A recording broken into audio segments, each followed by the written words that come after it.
Bwana, tumefika Tanga Lushoto na tumeamua kutembelea huku kwenye mapango kabisa ya Jerumani. Bwana, tunaingia ndani sasa hivi.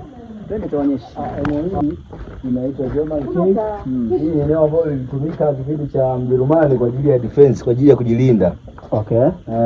Lakini pia kwa ajili ya utafutaji wa madini huko. Okay. Sasa tuingie ndani. Bwana, kuna mwanga kweli? Kuna taa. Ndani yangu hiyo. Kana waishuku. Kama tuko kwenye mapango na bado tunaendelea kusonga.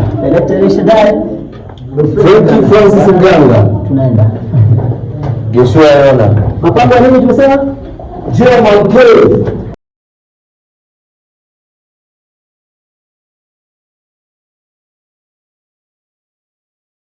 Hapa ukitaka tumefika na hapa tuko ndani ya mapango.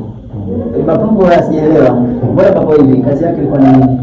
Haya ni mapango ya Wajerumani ambapo enzi za ukoloni kwa waliandaa kwa ajili ya maficho yao, kwa sababu wanajua Wajerumani walikuwa wanatawala, kwa walikuwa wamejiwekea mazingira ya walikuwa wamejiwekea mazingira ya maficho. Kwa hiyo ilikuwa ni maeneo yao ya kujificha, maandaki haya ya kujificha kwa usalama. Ukijua kabisa hali inaweza ikabadilika, unaweza ukatokea lolote, walikuwa wanatengeneza mazingira ya kujificha. Okay. Yeah. Sasa tumefurahi. Ndugu zangu, mbarikiwe sana jamani. Amen. Mganga Erasto, ndugu yetu hapa Erasto Mganga. Amen. Na tumefanya utalii jamani. Uzuri wa ndugu zangu hawa kazi wanakuwa ni zaidi ya ndugu. Sio kazi tu.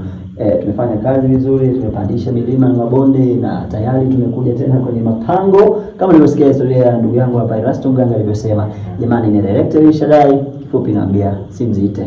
Na jambo la muhimu kabisa, tusisahau tarehe ngapi? 11 mwezi wa 4, tamasha letu la Hitukila kwa Zumbe. Karibu sana, usikose. Tamasha zuri. Ndugu yangu hapa timu kazi, unaambia nini? Tuko kazini hapa kama unavyoona. Tuko kwenye mapango ya Mjerumani hapa. Kwa hiyo tuna enjoy kweli kweli. Ili hapa tupo kazini.